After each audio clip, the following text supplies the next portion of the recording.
మీరు ఏం చేసేవాళ్ళు? ఈ బిజినెస్ రాకముందు సార్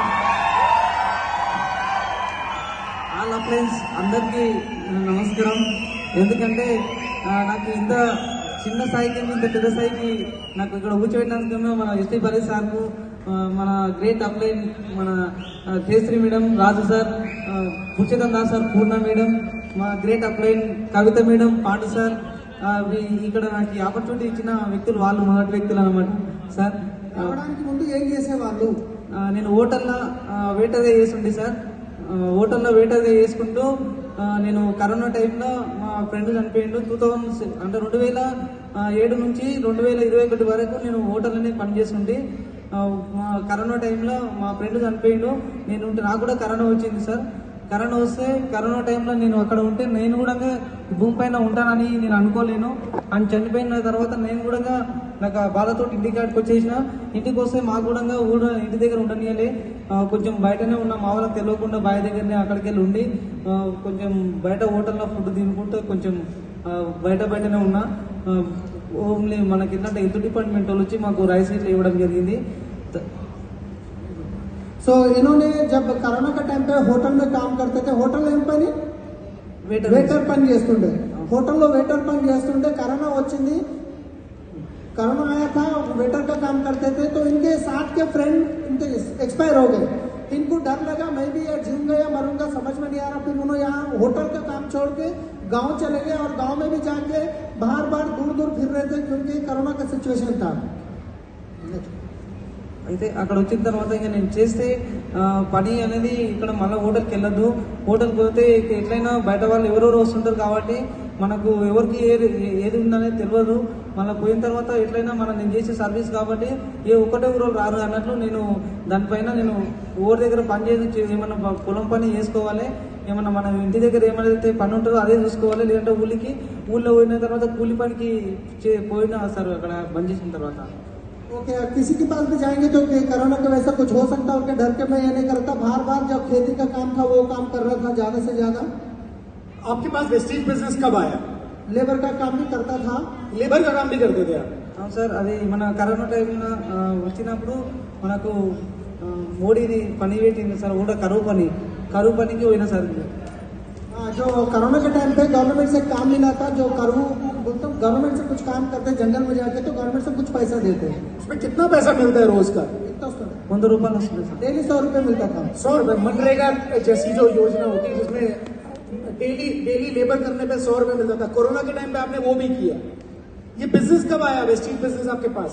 నాకు 2022లో నాకు పరిచయం చేసింది సార్. ఇక్కడ నా జీవితం మారిందంటే ఇక్కడనే సార్. నాకు ఏప్రిల్ మీటింగ్కు మా మేడం ప్రమోట్ చేసింది. నేను అప్పుడు కూలీగా చేసుకుంటూ 2 ఆవులు కూడా తెచ్చుకున్నా సార్. తెచ్చుకుంటే ఇక్కడ వచ్చిన తర్వాత మా మేడం నాకు ఊకే ప్రమోట్ చేస్తుండే సార్. ఏప్రిల్ ఉంది అంటే ఏప్రిల్ అంటే నాకేం తెలియదు. అంటే ఫస్ట్ మీటింగ్ గురించి తెలియదు నాకు. అప్పుడు మీటింగ్ గురించి తెలియదు. ఆ టైంలో మేడం వచ్చేసి మీరు టికెట్ బుక్ చేసుకోవాలి సార్ అంటే ఎంత టికెట్ మేడం అంటే 3500 టికెట్ సార్ అని చెప్పింది. तो पहले मैं ये यहाँ से ही FRU आने वाली मेरी जिंदगी बदलाया. हमारे जो अपलाइन मैडम थे उन्होंने बोले एक मीटिंग का टिकट बुक करना है. तो कौन सा टिकट बोलते 3500 लगा कि एक मीटिंग का बुक करना है. तो मैं टिकट बुक कर लिया. उसका FRU आया. आने के बाद फिर यहाँ से मैं डिसीजन लिया. जिंदगी बदली. तो जो डेली का 100 रुपए आप बनाते थे उस हिसाब से आपको FRU का टिकट महंगा नहीं लगा? టికెట్కు డబ్బులు లేవు సార్. నా దగ్గర డబ్బులు లేవు. అయితే మా అమ్మకి పింఛన్ వస్తుండే.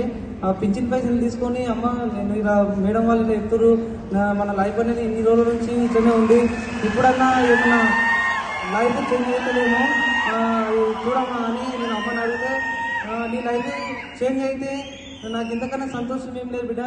నా తోటి 2000 ఉన్నాయి అమౌంట్. 2000 ఉన్నాయి నా దగ్గర, తీసుకో పైసలు. ఇంకా మిగతా పైసలు ఉంటే నేను ఎవరితో అడుకోను వస్తా అని చెప్పి అమ్మ వేరే వాళ్ళతో కూడా ఒక 2000 అమ్మ పింఛన్ పైసలు ఇచ్చింది. 500 వేరే వాళ్ళతో ఉంటే నేను మా దోస్తాలతో ఇట్లా 1000 రూపాయలు కలెక్షన్ చేసుకుని తెచ్చిన సార్. सो इनके पास तो पैसे नहीं थे, बहुत परेशानी थी. मगर इन्होंने इनके मदर जी को जो पेंशन आता है गवर्नमेंट से 2000 रुपया पेंशन बोलते हैं, महीने का 2000 रुपया 2000 मिलता है. तो इन्होंने इनके मदर के पास जाके वो पेंशन का पैसा पूछे. ऐसा एक मीटिंग जाना है, वहाँ गए तो जिंदगी बदलेगी ऐसा बोल रहे मैं जाऊँगा बोल के रिक्वेस्ट करके उनसे पैसे मांग के लेके उन्होंने FRU आए थे. और 1,000 रुपये दूसरे से खर्च करके आए थे। कोई इस एफआरयू में इस कंडीशन के साथ तो नहीं आया है? ఈ ఎఫ్ఆర్యూలో ఈ కండిషన్ అయితే వాళ్ళు రాలేరు కదా అంటున్నారు। अगर आए हैं तो मुबारक हो, आप अगली बार मंच पर आ सकते हैं। और अगर आपकी कंडीशन इनसे बेहतर है तो फिर आप अभी तक मंच पर क्यों नहीं आ रहे हैं? సో ఈ కండిషన్ లో ఉన్న వాళ్ళు ఎవరైనా ఇక్కడ ఉన్నారంటే మీకు కంగ్రాచులేషన్, నెక్స్ట్ సంవత్సరం వరకు స్టేజ్ లో ఉండబోతున్నారు। तो आपको एफआरयू में पिछले 1.5 साल पहले जो एफआरयू हुआ था, उसी एफआरयू की बात कर रहे हैं? उससे पहले मेरे ख्याल से वही लास्ट एफआरयू था, या हैदराबाद में था? 2022 के एफआरयू में पहली बार आए। आपके जेब में कोई पैसे थे उस समय? అప్పుడు మీ జేబులో మనకి ఎక్స్ట్రా డబ్బులు ఉండేనా? ఒక్క రూపాయి ఇట్లా లేదు సార్ నా దగ్గర, తినడానికి కూడా లేకుంటే మా మేడం తోటే మా అప్లైన్ తోటే అమౌంట్ తీసుకుని ఉంటే తినడానికి నాకు। तो उनके पास तो कुछ पैसा नहीं था, थोड़ा बहुत उनके अप्लाई सपोर्ट थोड़ा करेंगे कर दिया था। उसके बाद एफआरयू में आने के बाद आपको क्या ऐसा लगा इस बिजनेस में कि आप कर सकते हैं? आपको प्रोडक्ट्स महंगे नहीं लगे? आपको लगा नहीं कि कोई सुनेगा नहीं सुनेगा? क्या दिखा आपको एफआरयू में ऐसा? క్వశ్చన్ అర్థమైందో చెప్పాను కదా। సో ఇక్కడికి వచ్చినాక మరి మీకు ఏం అర్థమైంది? మరి ప్రోడక్ట్ రేట్లు ఎక్కువ ఉన్నాయి, మేము ఏమనిపించలేదా? మరి ఎందుకు ఏమనుకొని స్టార్ట్ చేసారు? సార్ ఇక్కడ ఫస్ట్ నేను వేపర్ మీటింగ్ స్టార్టింగ్ రోజు ఫస్ట్ డే వచ్చిన, ఫస్ట్ డే రోజు విన్నా, నేను మంచి ఇన్స్పైర్ కొంచెం బాగుంది అనిపించింది। సెకండ్ డే రోజు మా పెద్ద కొడుకు చనిపోయిండు రాజన్ అని, అంటే నేను అమ్మ నేను ఇట్లా టికెట్ పెట్టిన అమ్మ పోవచ్చా అంటే పోవచ్చు బిడ్డ ఈ రోజు అని చెప్తే, వన్ డే రోజు ఫస్ట్ రోజు సెషన్ విన్నా, సెకండ్ డే రోజు మా అల్లును పంపించినాం। 3,500 టికెట్ ఇంత కష్టపడి పంపించినాం, బుక్ చేసినాం కాబట్టి మనం ఎట్లా ఫీజు కావాలని మా అల్లును పంపించిన। మా అల్లును పంపిస్తే మధ్యలో వచ్చిండు, విన్నాడు ఫస్ట్ స్టార్టింగ్ లో ఉన్నాడు, ఒకటి ఫోటో పెట్టిండు, మళ్ళీ మధ్యాహ్నం టైంలో మళ్ళీ బిర్యానీ కాడ హోటల్ కాడ ఫోటో పెట్టిండు నాకు। నేను మామ బయటకు వచ్చేసాను। तो इन्होंने जब एफआरयू आए थे, पहला दिन यहाँ पे सुने, पूरा एक्साइटमेंट वगैरह समझ में आया, और दूसरे दिन क्या हुआ, इनके बड़े पापा के बेटे का एक्सपायर हो गया था, तो इनको वहाँ जाना था। इन्होंने इनके दामाद को यहाँ पे भेजे, ये एक दिन क्यों वेस्ट करना बोल के। अब उनके दामाद यहाँ पे आए, आके एक फोटो लगा दिए और होटल में जाके बिरयानी का फोटो लगा दिया, वो अटेंड नहीं करे। ఇప్పుడు కూడా दूसरे दिन आए फिर इन्होंने। ఇప్పుడు కూడా చెప్తున్నాను సార్, ఫస్ట్ ఒక రోజు ఏపీఆర్కి వచ్చినావుగా, మిగతా వాళ్ళు మన డౌన్లైన్స్కి అయితే తెలియదు ఏపీఆర్ మీటింగ్ అంటే, అప్పుడు నేను ఒక్కనే వచ్చినా ఇక్కడ, నువ్వు వచ్చినావు కదా దీని గురించి చేస్తే బాగుంటుంది అంటే, నా దగ్గర ఏడైతే మామ నీకైతే టైం ఉంటుంది కానీ నాకు టైం ఉంటుంది అంటే అంటాడు। तो मैं उसको बोला तुम एफआरयू आए ना, एक दिन अटेंड करे ना, तुम करो। तो बोला मेरे पास कहाँ टाइम रहता मामू, तुम्हारे पास रहता, तुम कर सकते, मैं कहाँ कर सकता हूँ बोला। फिर आपने एफआरयू में ऐसा क्या देखा कि आपने डिसाइड किया और बिजनेस की शुरुआत करी? कैसे बिजनेस की शुरुआत की आपने? సార్ ఇక్కడ వచ్చిన తర్వాత నాకు ఒకటే ఇన్స్పైర్ అయినా, ఇక్కడ తేశ్రీ మేడం రాజు సార్ అని మా అప్లైన్ సార్, ఇక్కడ వచ్చిన తర్వాత సార్ది లారీ కిందకి వెళ్ళి ఇట్లా యాక్సిడెంట్ అయింది సార్కు, ఆ యాక్సిడెంట్ చూసి డిపార్ట్మెంట్ ఉండి సారే ఇట్లా చేసిండు, కొన్ని కుటుంబాలకు ఇన్స్పైర్ అని, ఇప్పుడు ఆడికి వచ్చిన తర్వాత మంచి బతికినప్పుడు ఏదైతే కోరిక ఉండాలో అది నెరవేరాలనేది, చనిపోతే ఇది ఏదైతే సార్ అనుకున్నాడో అది సాధించలేదు, అది నా బతికైనా కూడా అంతేనే అనుకొని దాన్ని ఇన్స్పైర్ అయ్యి తీసుకున్నా సార్ ఈ డిసిషన్। तो जो लास्ट एफआरयू में जब आए थे यहाँ पे तेजस्वी राजू जी और उनका जो वीडियो यहाँ पे प्ले कर रहे थे, जो एक्सीडेंट वाला, जो गाड़ी के नीचे आने के बाद जो वो जिंदा है उसके बाद बिजनेस कर रहे हैं, तो वहाँ पे देख के मैं इंस्पायर करा, मैं भी ये कर सकता हूँ बोल के, वहाँ से वो वीडियो से मैं इंस्पायर होकर बिजनेस को और स्ट्रॉन्ग बिल्ड करा हूँ। दिन के 100 रुपए कमाने वाला कोई व्यक्ति किसके पास जाता है प्लान दिखाने के लिए? शुरुआत कैसे किया आपने? किसको प्लान दिखाया? రోజు 100 రూపాయలు సంపాదించే వ్యక్తి మీరు ఎవరి దగ్గర పోయి ప్లాన్ చేసారు, ఎలాంటి వాళ్ళతో మాట్లాడారు? సార్ ఫస్ట్ నేను దీనికి ప్లాన్ చెప్పడానికి మా మేడము సారు ఇక్కడ ఏపీఆర్ మీటింగ్ వచ్చిన తర్వాత అప్లైన్ రాజు సార్ని తీసుకొని వచ్చారు, సార్కు రక్తం ఇట్లా అవుతుంది ఆల్రెడీ పట్టి కట్టిర్రు, ఇక్కడ వచ్చిన తర్వాత ఇంత పెద్ద సారే నా తనకు వచ్చిండు అని, నేను అక్కడ వచ్చిన తర్వాత సార్ వాళ్ళని వస్తున్నారు అన్నప్పుడు నేను ఒక 10-15 మందిని కూర్చోబెట్టి ఇట్లా హైదరాబాద్కి వెళ్ళి సార్ వస్తున్నారు అని చెప్తే, ఎంత నెంబర్స్ తీసుకొచ్చి కూర్చోబెట్టినా కానీ సార్ వాళ్ళు కొంచెం రావడం లేట్ అయింది। లేట్ అయ్యే వరకు ఏమైందంటే ఆ ఉన్న 10 మందిని కూర్చోబెడితే ఆడికి వచ్చినాక ముగ్గురే ఉన్నారు, ఆ ముగ్గురే ఉన్నది ఏంది చెప్పిన తర్వాత ఏంది ఇట్లాంటిది నమ్మొద్దు, నువ్వు నమ్మితే నువ్వు కూడా అలా వేరే వాళ్ళకి అయిపోతావు, నువ్వు ఏదో పని చేసుకున్నావు, కూలి పని కూకోరా, నువ్వు ఏం చేస్తున్నావు అని చెప్పారు మాకు। तो इनके अपलाइन राजू साहब जो थे, एक्सीडेंट हुआ था तो उनको हाथ में पट्टी बंधे हुआ था और ये लोग प्लान करने वहाँ पे जा रहे थे, तो उनको उतना दर्द होने के बाद भी वो लोग आ रहे हैं मेरे पास बताने के लिए, ओके ये लोग 10 लोगों को गैदर करें, मगर उन्होंने आने तक थोड़ा देर हो गया, तो 10 में से 7 लोग चले गए, 3 लोग बचे थे। और वो 3 लोग भी इनको ये बोले कि ये पूरा बेकार है, ये नहीं करना, तुम नुकसान होते हैं, बेकार है, छोड़ दो बोल के वो भी चले गए। और उसके बाद सिर्फ 1.5 साल में अब क्या सफलता मिल गई आपको? आपका लेवल क्या हो गया?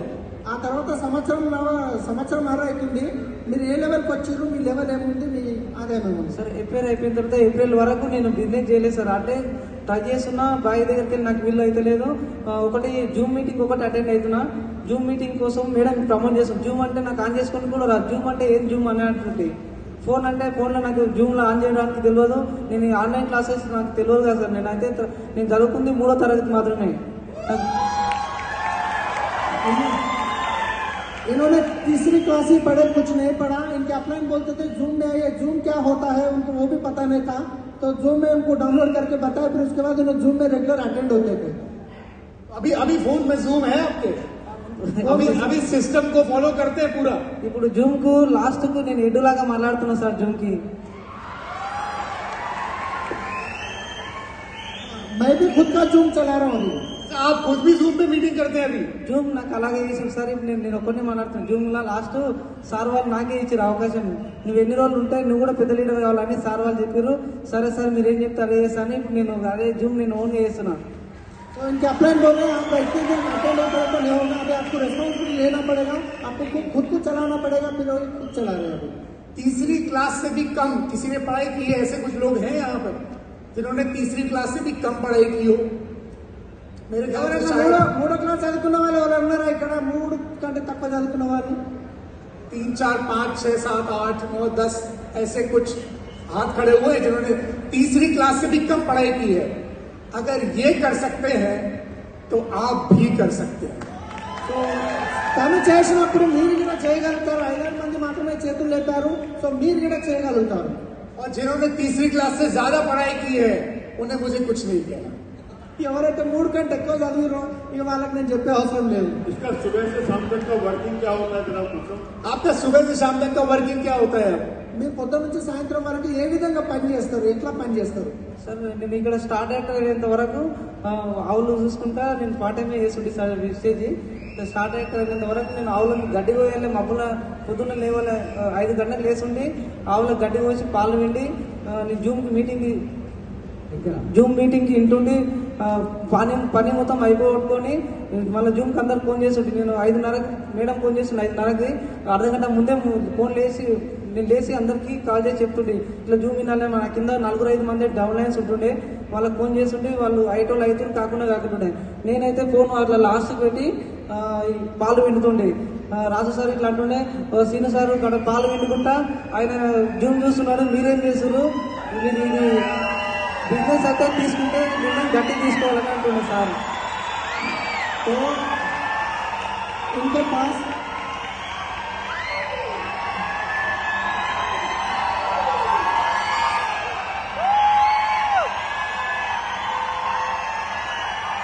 अरे हिंदी वालों को भी समझने दो।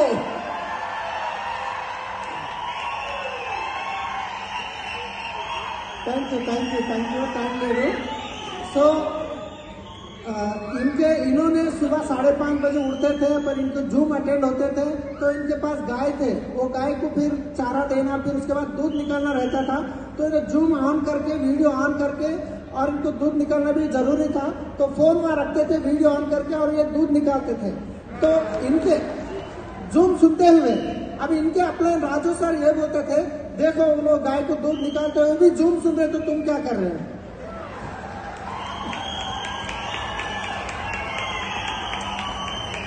श्रीनिवास जी आपका लेवल क्या हो गया है? మీ లెవెల్ ఏముంది ఇప్పుడు? Eshwari sir universal grounder UCD. और आपका पहला चेक कितने रुपए का था? ఫస్ట్ చెక్ ఎంత ఉండే మీది? 163 రూపాయలు సార్ నాకు ఫస్ట్ చెక్. 163 163 రూపీస్ పहला చెక్. 163 रुपीज। और अब हाईएस्ट चेक कितना हुआ? సార్ 163 రూపాయలు వచ్చినప్పుడు నేను మా అన్న కూడా చెప్తే ఇంట్లో అని మా అన్న కూడా ఏమన్నా అంటే ఇట్లాంటి కంపెనీలు ఎన్నో వచ్చినాయి, నీకు దీంతో నువ్వు పెద్ద లెవెల్ వెళ్ళిపోతావు నువ్వు అని అన్నాడు అన్న. అంటే జర చూడుచు నువ్వు అన్న, నేను అక్కడ పోయినా చెంచమేలా చూసిన తర్వాత నువ్వేమి నా చెక్ చూస్తే నువ్వు పరిచయం కావాలని చెప్పిన. तो इनके भाई जब पहले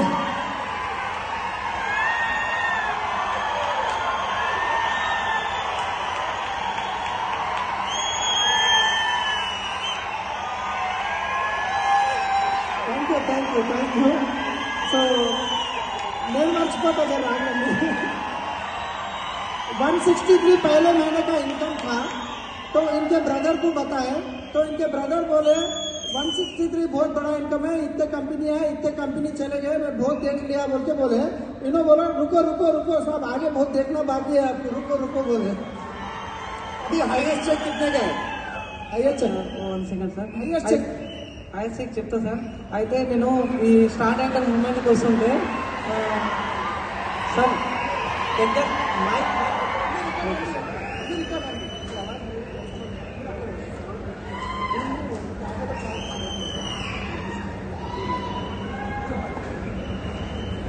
సార్ నేను 123 రూపాయలు చెక్ వచ్చినప్పుడు మా అన్నకు ఒకటే చెప్పిన, అన్న ఎట్లా అంటే నేను ఇక్కడ ఎక్కువ సక్సెస్ అయిన లీడర్లను చూసినా నేను కూడా లీడర్ అయితే అంటే మా అన్న ఒకటి చెప్పిన, నీకు చదువు లేదు, నీకు అసలు మాట్లాడే విధానం లేదు, నీకు ఏ దానికైనా నీకు ముందుకు రాలేవు, నీవు దీంతో ఎందుకు టైం వేస్ట్ చేసుకుంటావు, నేను పెట్టిద్దాను ఏమైనా హోటల్లో లేకపోతే ఇక్కడ ఏమైనా ఆవుల కాడిన ఇక్కడ ఉండు, ఇంకా 2 ఆవులు తెచ్చిస్తా అని చెప్పింది అన్న. అయితే నేనేం చెప్పినా सो इनके जो ब्रदर जब 163 चेक आए तो उन्होंने बोले ये पूरा बेकार है, खाली तुम अपना टाइम बर्बाद कर रहे हो, ये पूरा वेस्ट है, एक काम करो और तो गाय एक्स्ट्रा ला के दे तो वही काम पूरा कर लो, ये पूरा छोड़ दो बोल के बोले। अब आपका हाईएस्ट चेक तो बताओ, हाईएस्ट चेक नहीं बताना। సార్ ఇక్కడ వచ్చిన తర్వాత నేను అన్నకు ఆవులు